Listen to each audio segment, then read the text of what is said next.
आपको पॉलिटी का क्लास 1 हम पढ़ा दिए थे, जिसमें संघ और उसका राज्य क्षेत्र था। आज पार्ट 2 पढ़ाएंगे, जिसमें हम नागरिकता बताएंगे और इससे रिलेटेड नागरिकता कैसे आ सकती है, कैसे जा सकती है, और ये समझेंगे कि एनआरसी लाने की जरूरत क्यों पड़ गई थी और एनआरसी क्या है, सीएए क्या है, एनपीए क्या है, ये सब के बारे में हम लोग समझेंगे। देखिए, सबसे पहले बात समझते हैं सिटीजनशिप किसे कहते हैं, नागरिकता क्या चीज होता है। तो हमारे किसी भी देश में 3 तरह के लोग रहते हैं। या तो कोई नॉर्मल पर्सन रहता होगा जो बाहर से घूमने आया है, जैसे कोई विदेशी ताजमहल को देखने आ गया, वो नॉर्मल पर्सन में आएगा। या तो फिर सिटीजन, जैसे हम देखने चले गए या कोई आम आदमी देखने चला गया तो वो सिटीजन हो गया। अब उसके बाद एक चीज होती है माइनॉरिटी। सिटीजन में ही एक आते हैं माइनॉरिटी।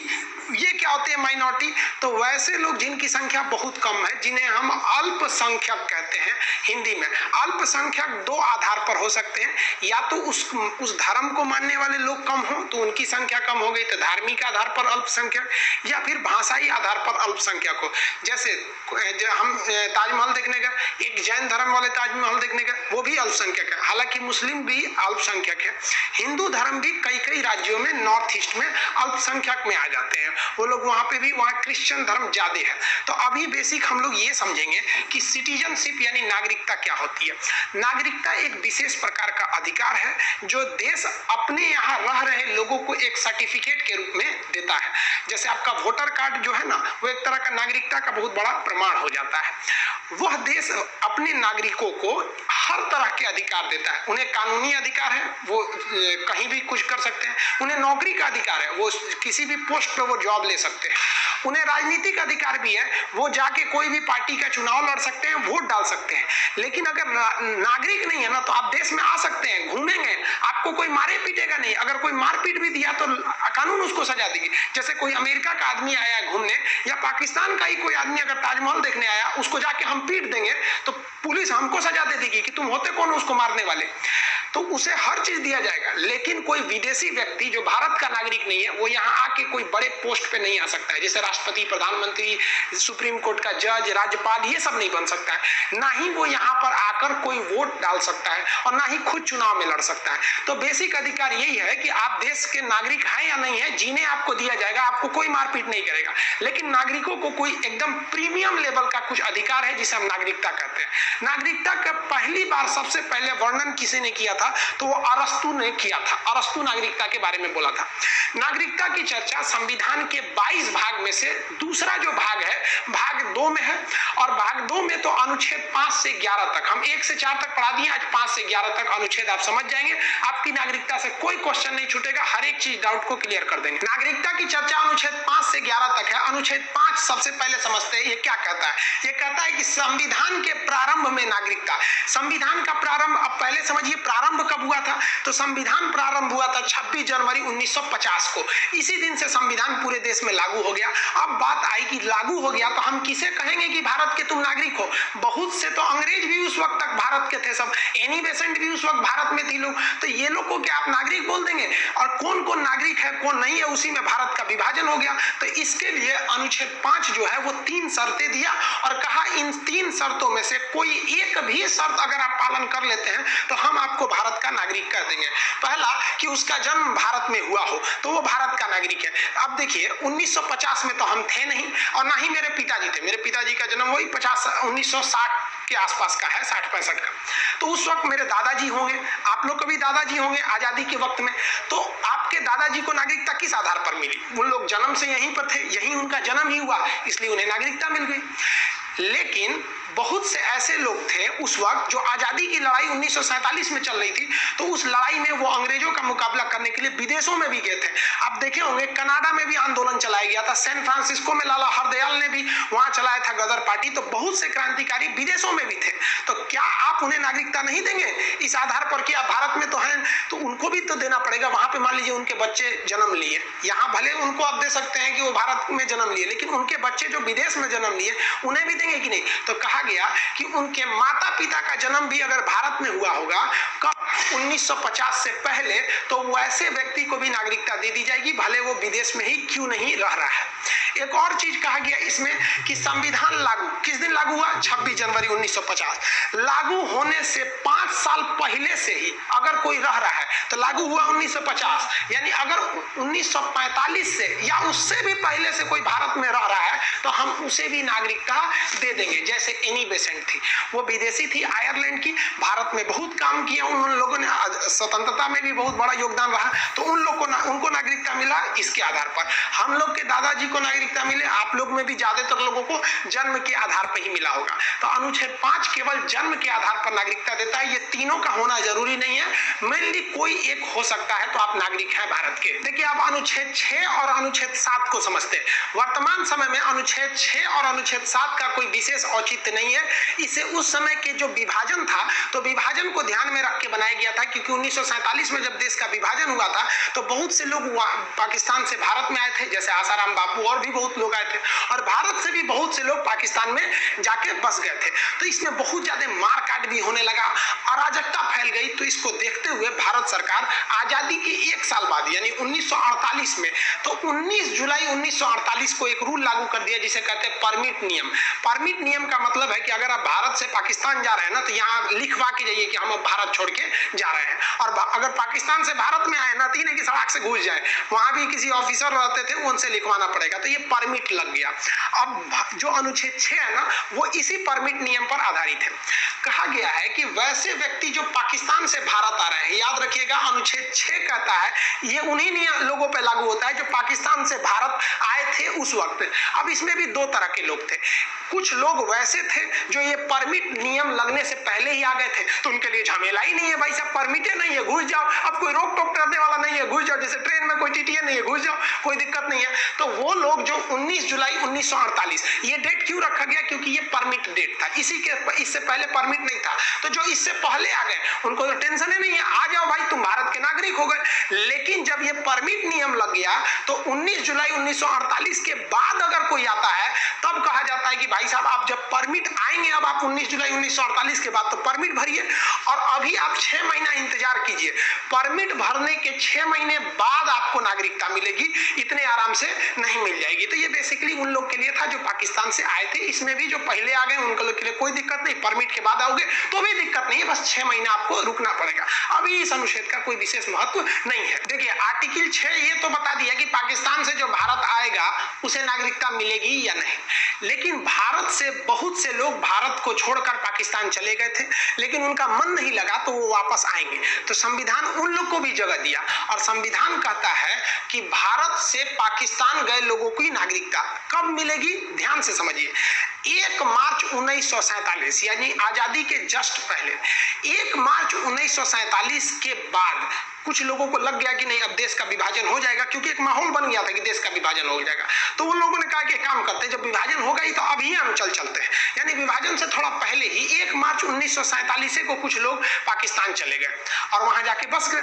लेकिन जब विभाजन हुआ और जब मारकाट चालू हुआ तो पाकिस्तानियों ने अपना असली रंग दिखा दिया। तब उनको लगा कि ना हम बहुत बड़ा गलती कर दी है, अब भारत लौट आने चाहिए, अब लौट चले। तब ये लोग लौट के आएंगे तो इन्हें नागरिकता दिया जाना चाहिए कि नहीं दिया जाना चाहिए? दिया जाना चाहिए। आप बताइए मित्रों, दिया जाना चाहिए कि नहीं दिया जाना चाहिए?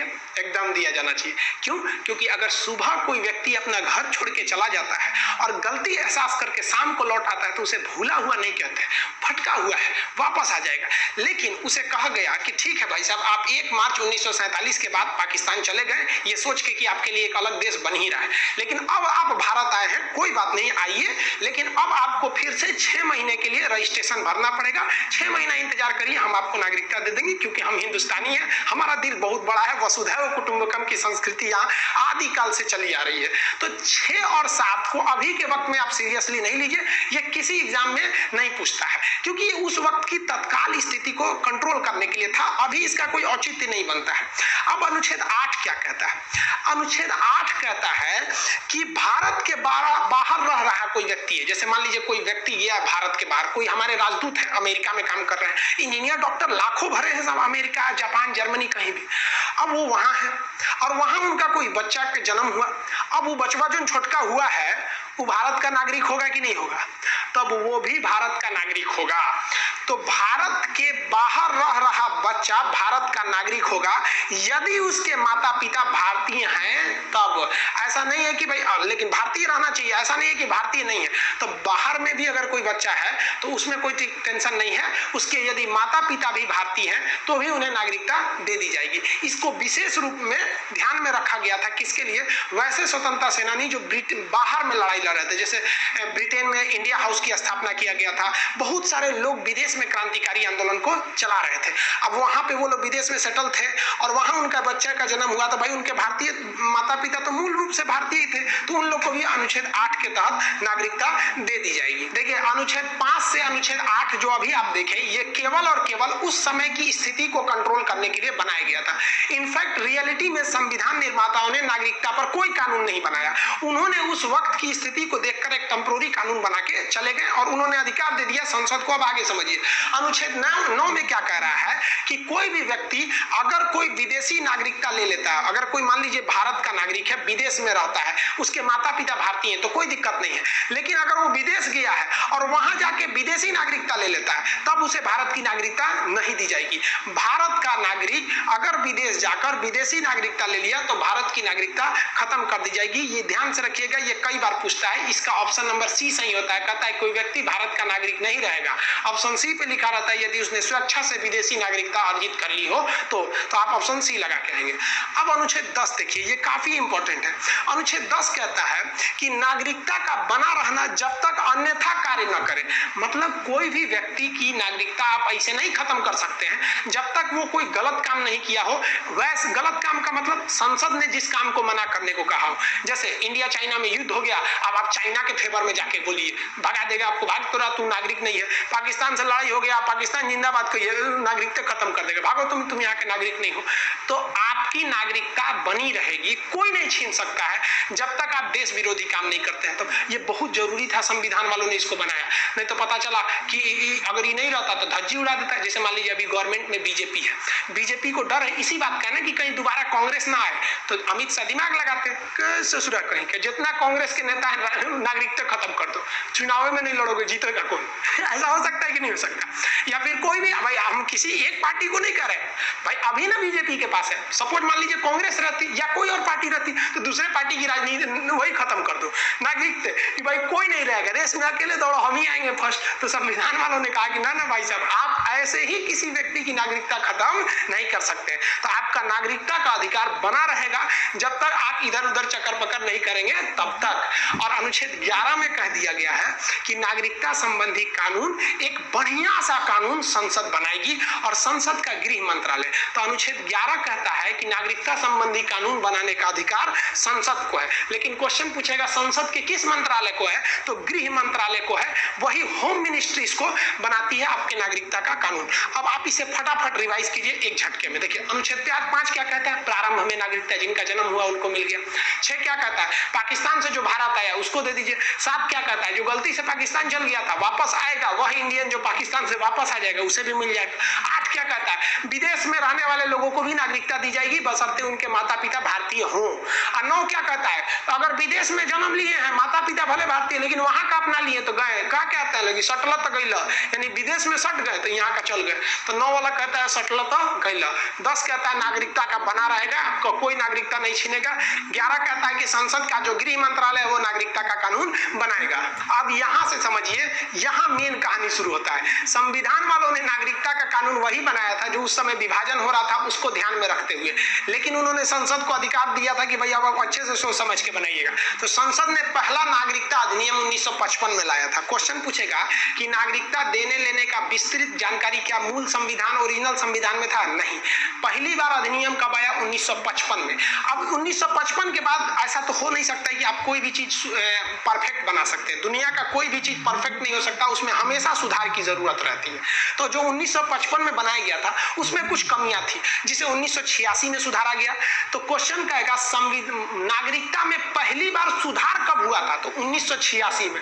लेकिन नागरिकता का कानून पहली बार कब आया था? तो 1955 में, जो पहला अधिनियम आया था। लेकिन सुधार पहली बार 86 में, फिर 92 में सुधार हुआ, 2003 में हुआ, 2005 में हुआ, थोड़ा मोड़ा सुधार 2015 में भी हुआ था और 2019 में तो एनआरसी वाला चीज आया, बड़ा लंबा चौड़ा है, उसको तो विस्तृत समझेंगे हम लोग। तो अभी हम लोग एक एक करके समझते हैं। नागरिकता अधिनियम 1955 जो है वो आपको 5 विधियों से नागरिकता देता है। कहेगा संविधान में कितने प्रकार से नागरिकता ले सकते हैं, तो 5 टाइप का। किस अधिनियम के तहत? 55 के तहत। अब हम उन 5 को समझते हैं। सबसे पहला होता है जन्म के आधार पर। यह बड़ा फालतू कानून बनाया गया था, एकदम रियल बोल रहे हैं, बिना सोचे समझे इस कानून को बना दिया गया, फालतू कानून। जन्म के आधार पर कहा गया कि कोनो भारत में आके जन्म ले लेगा ना तो भारत का नागरिक हो जाएगा। ससुरा पाकिस्तानी सब इसका मिसयूज करने लगा, सब 8-8 को पत्नी रखा सब, और क्या करता था, सबको लोड कर देता था सब, अब भारत में छोड़ देता था सब, वो सब आके यहाँ डिलीवरी हो जाता था उन सबको। अब हमारा कानून है कि भारत में जन्म लेगा किसी का भी बच्चा वो भारत का नागरिक होगा, और ससुरा बड़ा होकर आतंकवादी बन जाता था, धाए धाए धाए धाए बम चलाता था। अब कहे से फिर ससुरा ही तो बड़ी दिक्कत हो गया। भारत सरकार की नींद खुली, सोचिए कितना साल बाद, 55 में ये कानून बनाया है और 31 साल बाद 86 में समझ में आया कि भाई साहब गलती हो गया, क्या हो गया यहाँ पर। आप ही बताइए गलत कानून था कि नहीं? भारत में जन्म, सोचो कोनो प्रेग्नेंट औरत इंग्लैंड से आई, ताजमहल देखने आई, ओहो ताजमहल है, तब तो पता चले 1 हफ्ता में लड़का हो गया उसका आगरा में, अब वो इंग्लैंड का नहीं भारत का नागरिक होगा। तो भाई इसमें पहले था कि किसी को भी दे दिया जाएगा, लेकिन सरकार अपनी गलतियों को समझी और धीरे धीरे ही सुधार आता है। हम लोग एक गुलाम थे, आजादी मिला तो क्या चाहते, एक के बाद आप आइंस्टीन बन जाइएगा। तो 1986 में हम लोगों ने एक नियम बना दिया। नियम ये बनाया कि जो बचवा जन्म ले रहा है ना भारत में, उसकी माता या पिता में से कोई ना कोई एक कम से कम भारतीय रहना चाहिए, तभी हम उसको देंगे नागरिकता, नहीं तो अच्छा हुआ मिसयूज थोड़ा कम हुआ इससे।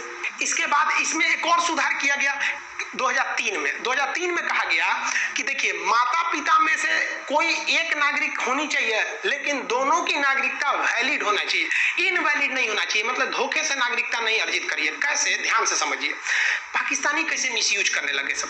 भारत की कोई महिला है, ठीक है, कश्मीर उश्मीर की कोई महिला, अब पाकिस्तान का कोई लड़का है, वो आया घूमने के बहाने, झूठे पहले से सब कुछ पहले से प्लानिंग चलती थी, घूमने के बहाने आया 6 महीना का वैलिडिटी लेके कि हम स्टूडेंट हैं, पढ़ने आ रहे हैं या घूमने आ रहे हैं, यहाँ भारत की किसी महिला से शादी कर लिया और उससे जो बच्चा जन्म लिया, अब वो बचवा क्या हो गया? भारत का नागरिक, क्योंकि भाई उसकी माता तो भारतीय थी, वो तो पाकिस्तान से आया था। तब 2003 में ये और गलती को साबित कर दिया गया कि भाई अगर कोई विदेशी इनवैलिड तरीके से है ना तब नहीं लेंगे। अभी 2003 में कहा गया है कि वह बच्चा जो भारत में जन्म ले रहा है उसके माता या पिता में से कोई एक भारत का नागरिक हो, साथ ही साथ दोनों के पास वैलिड डॉक्यूमेंट हो। ऐसा नहीं है कि आप स्टूडेंट बन के आए थे या बाप बन गए, ये सब चीजें नहीं चलेगी। तो शुरुआती बहुत वाहियात कानून था, धीरे धीरे हम लोगों ने सुधार कर लिया, अभी इसमें कोई दिक्कत नहीं है। अब दूसरा प्रकार समझते हैं नागरिकता लेने की, वंश के आधार पर। वंश के आधार पर क्या है? हम सबको किस आधार पर नागरिकता मिली है? जरा सोचिए तो, वंश के आधार पर ही तो मिला है। हमको नागरिकता कैसे मिले? मेरे पिताजी भारतीय थे, मेरे पिताजी को नागरिकता कैसे मिले? उनके पिताजी नागरिक थे। तो हमें लगता है कि 99% जो यूथ है, मतलब जो यंग एज के जितने लोग हैं, लोग जो आजादी की लड़ाई नहीं देखे, मतलब अभी है, उन सबको वंश के आधार पर ही नागरिकता मिली होगी। लेकिन इसमें भी एक चीज देखिए, इसका एक सबसे बड़ा एग्जांपल बताते हैं। एगो करीना कपूर, उसका शादी हुआ सैफ अली खान से, उसका लड़का हुआ इंग्लैंड जाके, तो ये बताइए, तो भारत में तो हुआ नहीं, लेकिन उसका वंशज जो है सैफ अली खान और कटरीना की करीना जो भी है, तो उसका है तो वंशज तो भारत का ही है, तो उसे नागरिकता मिल जाएगी। क्या आप कहेंगे कि इंग्लैंड का ले लो? नहीं लेंगे ना, वहां पे नागरिकता उसे मिलेगी। अब देखिए ध्यान से, इसमें गलती क्या किया गया था। जब ये नियम बना था ना, तो कहा गया था कि जो बच्चा विदेश में जन्म ले रहा है ना या भारत में जन्म ले रहा है, उसका बाप भारतीय होना चाहिए, पिता भारतीय होना चाहिए। लेकिन भाई साहब इसमें गलती है। संविधान कहता है कि लड़की लड़का में कोई भेदभाव नहीं, यानी माता पिता में कोई भेदभाव नहीं। जबकि ओरिजिनली जब ये 1955 में कहा गया था, तो उसमें कहा गया कि वंश जब गिना जाएगा ना, तो बाप के आधार पर वंश गिना जाएगा। ये कानून जरा सोचिए तो, ये सानिया मिर्जा पे तो लगेगा ही नहीं। सानिया मिर्जा आज भी भारत की नागरिकता ली हुई है, पता नहीं पाकिस्तान की तो नहीं ना ली है, भारत की नागरिकता है। और उसका जो मर्द है, क्या नाम है उसका, का जने कौन चीज है, शोएब मलिक, हाँ शोएब मलिक, शोएब मलिक तो पाकिस्तान का है। अब आप बताइए क्या सानिया मिर्जा के लड़का को वंश की नागरिकता मिलेगी? नहीं मिलेगी, क्योंकि संविधान वंश बाप से मानता है, महिला से नहीं। लेकिन भाई महिलाओं ने केस कर दिया सब सुप्रीम कोर्ट में, किसी जो हम आदमी ना है, हम इंसान ना है, हमारा लड़का ना है का, और रियल में ही माँ तो ही अपने कोख में पालती है। तो 1992 में संशोधन कर दिया गया और कहा गया कि देखिए भाई वंश की जो गिनती होगी ना वो माता पिता दोनों के आधार पर हो जाएगी। तो अभी वर्तमान समय में सानिया मिर्जा का लड़का जो है, अगर वो चाहे जब वो 18 साल का होगा तो उसके ऊपर डिपेंडेंट है कि वो पाकिस्तान की नागरिकता लेगा कि भारत का, क्योंकि अगर वो भारत की नागरिकता लेनी चाहती है तो अब वंश की गणना पिता के आधार पर नहीं, अब माता पिता दोनों के आधार पर होता है। तो अब सानिया मिर्जा के लड़का को नागरिकता मिल जाएगी, और हम लोग को तो मिला है वंश के आधार पर, हम लोग तो भारत में जन्म लिए हम लोग। अब तीसरी विधि समझते हैं, आई होप आप ये दोनों विधि समझ गए होंगे। तीसरी विधि को हम कहते हैं बाई रजिस्ट्रेशन, इसको डिसेंट कहते हैं इंग्लिश में, इसको हम बाई बर्थ, बाई डिसेंट, और इसे कहते हैं बाई रजिस्ट्रेशन। रजिस्ट्रेशन मतलब पंजीकरण, फॉर्म भर के नागरिकता ले लीजिए। तो फॉर्म भर के काहे नागरिकता लेंगे? तो मान लीजिए आप भारत में नौकरी करने आए, विदेश के थे, अमेरिका के कहीं के थे, भारत में नौकरी करने आए, आपको भारत बहुत जचने लगा, आप कहें कि हम यहीं रह जाते हैं, तो आप फॉर्म भर लीजिए। तो फॉर्म भरने तभी फॉर्म भर सकते हैं जब आप कम से कम 7 साल यहाँ रह गए हैं। इन्हें कि आए 2 महीना घूम लिए, ओह ताजमहल बहुत बढ़िया है, रह जाओ, नागरिकता मिल गया, बम मार दो कहीं हो जाके, ये सब नहीं होगा। यहाँ पर आप कम से कम 7 साल रहना चाहिए। या मान लीजिए आप भारत में आए, भारतीय किसी लड़की से आपने विवाह कर लिया, और विवाह करने के बाद आप 7 साल यहाँ रह गए, और 7 साल रहने के बाद अब आप एलिजिबल हो गए। 7 साल से पहले फॉर्म में नहीं भर सकते हैं। जब 7 साल रह गए हैं, यहाँ नौकरी कर लिए या यहाँ किसी से शादी कर लिए, 7 साल हो गया, तब आप पंजीकरण यानी रजिस्ट्रेशन का फॉर्म भर लेंगे। मिनिस्ट्री ऑफ होम अफेयर, गृह मंत्रालय में मिलेगा, का मन करेगा नागरिकता देगा चाहे नहीं देगा। ये नहीं कि 7 साल हो गया तो नागरिकता ले लो, तो जब पूरा आतंकवादी यहीं घुस जाएगा सर 7 साल रह के। 7 साल रहने में क्या जाता है, 7 साल ट्रेनिंग लेगा, सब गली मोहल्ला देखेगा, सब किधर से किधर भागेंगे। जैसे कहा जाता है कि IAS बनने के लिए आपके पास ग्रेजुएशन होना चाहिए, तो इसका मतलब क्या, ग्रेजुएशन हो जाएगा तो कह दीजिएगा सरकार है बना दीजिए IAS, ग्रेजुएशन तो हो गया, ये कोई मतलब है? वो तो एलिजिबिलिटी है, उसके ऊपर अब सरकार की मर्जी है, देगा कि नहीं देगा, आपका ट्रैक रिकॉर्ड देखेगा। यहाँ लड़का गलती क्या कर देता है, यहाँ 5 साल मार देता है। पहले ये नियम 5 साल था, और उससे भी पहले ये नियम जब 1955 में था ना, तो ये केवल 6 महीने थे। तो धीरे धीरे इसको सुधार किया गया क्योंकि मिसयूज ना हो, आप समझ रहे हैं। अब आप भी बताइए ना, एग्जाम में क्वेश्चन आएगा तो लेटेस्ट वाला ना पूछेगा कि पूछेगा 1955 में कौन चीज था, ऐसा थोड़ी पूछता है। तो अभी याद रखेंगे 7 साल है। तो 3 प्रकार की नागरिकता आप समझ गए। अब चौथा प्रकार की नागरिकता समझते हैं, अब कैसे लीजिएगा, उसे कहते हैं देशीकरण। देशीकरण को हम लोग कहते हैं नेचुरलाइजेशन। नेचुरलाइजेशन का मतलब क्या होता है कि यदि आप भारत में आए हैं, ना ही यहाँ नौकरी कर रहे हैं और ना ही यहाँ किसी से शादी किए हैं, लेकिन भारत में आए हैं और भारत आपको बहुत अच्छा जच गया, और आप यहाँ बोली जाने वाली 22 भाषाएं जो अनुसूची 8 में है, कश्मीरी, सिंधी, पंजाबी, हिंदी, बंगाली, असमी, उड़िया, गुजराती, मराठी, कन्नड़, तेलुगु, तमिल, मलयालम, उर्दू, संस्कृत, नेपाली, मणिपुरी, कोंकणी, बोडो, डोगरी, मैथिली, संथाली, इन 22 भाषाओं में से कोई एक भाषा अगर आप जान गए हैं तो आपको नागरिकता मिल सकती है। तो इसमें कुछ शर्तें हैं, कम से कम आपको 10 साल रहना पड़ेगा, और कोई भारतीय भाषा में से किसी एक भाषा को आपको जानना चाहिए, और आपका कला या विज्ञान में एक अच्छी रुचि होनी चाहिए। आप साइंटिस्ट विंटिस्ट टाइप के रहने चाहिए तो आप आके मिल सकते हैं। जैसे एग्जाम्पल में पाकिस्तानी गायकार हैं, क्या नाम है, अदनान सामी। अदनान सामी 10 साल से भारत में हैं, उनसे ज्यादा हैं, भारतीय भाषा भी जानते हैं, हिंदी जानते हैं, अच्छे गायकार हैं वो, और कला में उनका योगदान है, विज्ञान में तो है नहीं, और ऐसे अभी तक तो ट्रैक रिकॉर्ड रहा है, कोई देश विरोधी गतिविधियों में नहीं लगे हैं, तो भारत सरकार ने उन्हें नागरिकता दे दिया। तो ऐसे लोग जो भारत, तो ये तो अच्छा बात है भाई, विदेश से जितने कलाकार है आ जाओ, क्रिकेट विकेट खेलने वाले आ जाओ, वैज्ञानिक सब आ जाओ, सबको दे देते हैं देशीकरण द्वारा। तो इसमें 10 साल दिया जाता है टाइमिंग। देशीकरण आपको एकदम देश में ढलने के लिए कम से कम 10 साल तो रहना ही पड़ेगा, तभी आपको इस देश से प्रेम हो सकता है। आप ही सोचिए ना, 5-10 साल से छोटा लड़का को कहिएगा ना तुम हिंदुस्तानी हो, तो उसको बेहतरीन ढंग से समझ में नहीं आता कि जो इंडियन में और दूसरे देश में क्या अंतर आता है, वो भले भावनाओं में बोल सकता है। तो 10 साल होना चाहिए देशीकरण के लिए, ये समझ गया। 5वां तरीका जो आपको नागरिकता लेने का है वो बड़ा सिंपल है, अर्जित भूमि के आधार पर। जैसे मान लिया कि हम लोगों ने कल पाकिस्तान पे कब्जा कर लिया, तो पाकिस्तान के लोगों को कहेंगे ना कि भाई तुम भारत के नागरिक हो जाओ, भाई पाकिस्तान वाले बुरा नहीं मानेंगे। अब मानिए कि क्या कर लेंगे आप लोग। एग्जाम्पल देखिए, सिक्किम जो है वो भारत का हिस्सा नहीं था, वो हम आपको पिछले पॉलिटी के क्लास में बता दिए थे, फर्स्ट क्लास में। सिक्किम को 16 मई 1975 को सिक्किम को भारत का हिस्सा बना लिया गया। तो भाई आपके वहां के लोगों को भी तो आप नागरिकता देंगे ना। पहले भी तो यही होता था ना, कोई राजा मान लीजिए मगध का राजा उठा और कब्जा कर लिया दूसरे राज्य पर, अगल बगल के राज्य पर, मान लीजिए कि किसी दूसरे वज्जी पर कब्जा कर लिया इधर उधर, तो वहां के राजा वहां के लोगों को नागरिकता दे देता था। तो ये तो सिंपल है कि अगर कोई अर्जित भूमि कर लिए हैं तो आपको नागरिकता मिल जाएगी। एग्जाम्पल में सिक्किम। तो आपसे कहेगा नागरिकता संबंधी अधिनियम जो 1955 में आया था, कितनी विधि से नागरिकता देता था? 5। एकदम घोर के पी जाइएगा, 5। लेकिन इसमें 3 ऐसी भी विधियां थी जिससे आपकी नागरिकता छीन ली जाएगी। पहला था त्याग करके। अगर आप किसी दूसरे देश की नागरिकता ले लिए, यानी सटलत इन्हें से गई दूसरे ओर सटे तो इधर से चल गए, तो त्याग कर दिया जाए। बर्खास्त कर दिया जाए। कैसे बर्खास्त किया जाएगा भाई साहब आपको? तो भाई आप पता चला आपने लड़ाई हुआ है इंडिया में चाइना में, और आप मार चाइना जिंदाबाद, चाइना जिंदाबाद पूछ के यहाँ रख देगा आदमी, बर्खास्त कर दिया जाएगा आपकी नागरिकता।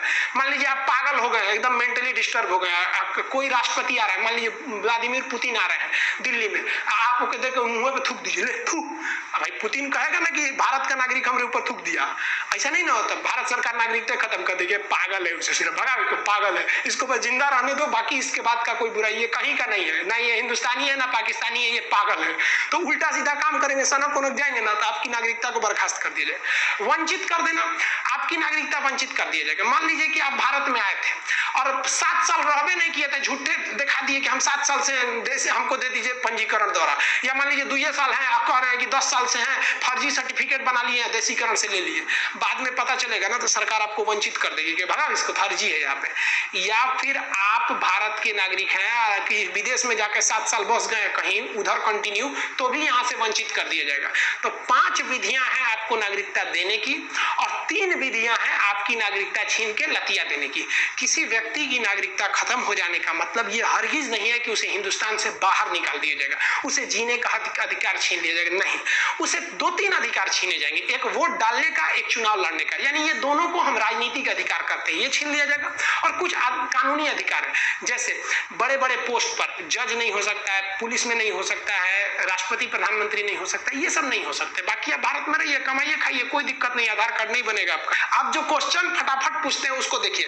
भारत में नागरिकता किस देश से लिया गया? तो ब्रिटेन की तरह भारत से नागरिकता ले ली गई। हमारे संविधान का 85% से ज्यादा हिस्सा विदेश से ही आया है, 15% को बनाए हैं हम लोग 3 साल में।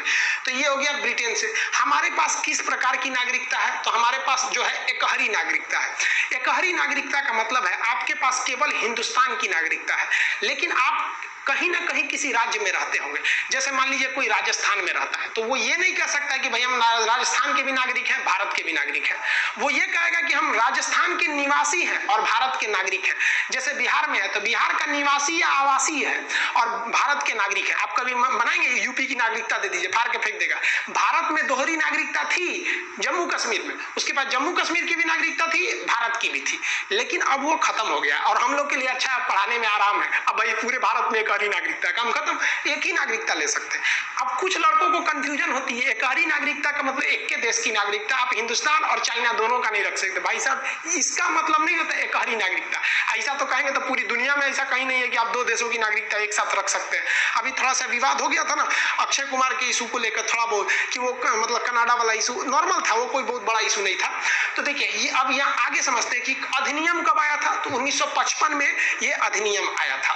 पहला संशोधन 1986 में, फिर 92 में, फिर 2003 में, फिर 5 में, फिर 15 में, फिर 2019 में। तो ये कई बार पहला हुआ। अब प्राप्ति की विधि कितनी प्रकार से ले सकते हैं? 5 तरह से। खो सकते हैं 3 प्रकार से। कौन मंत्रालय कानून बनाएगा? तो गृह मंत्रालय। ये नागरिकता की जो चीजें हैं ये आप समझ गए होंगे। अब कुछ ऐसे टर्म्स एंड टर्मिनोलॉजी है जो आपको समझना चाहिए। जैसे एनआरआई कौन है? एनआरआई अकाउंट भी होता है ना एनआरआई। फिर पीआईओ कौन है? फिर ओसीआई कौन रहते हैं? फिर सीए क्या है? एनआरसी क्या है? और एनपीआर क्या चीज है? एनपीआर। अब ये चीज को हम एक सेपरेट वीडियो में बना देंगे नागरिकता का पार्ट 2 में, क्योंकि वीडियो काफी लंबा हो जाएगा कि एनआरसी समझाने में मुद्दा लग जाएगा। ये एनआरसी लोगों को लगता है आज का मुद्दा है। एनआरसी का बाद जो है ना वो एक्चुअली 12वीं सदी से, यानी आज से 800 साल पहले से ही एनआरसी का जो नींव था वो रख दिया गया था। आज से 800 साल पहले, यानी जब उस समय गुलाम राम वंश का शासन चल रहा था। अब आपका कंसेप्ट अच्छा नहीं है, आपको लगता है 2019 का है, तो फिर आप वेट कीजिए अगले वीडियो का। आई होप आप इसे समझ गए होंगे।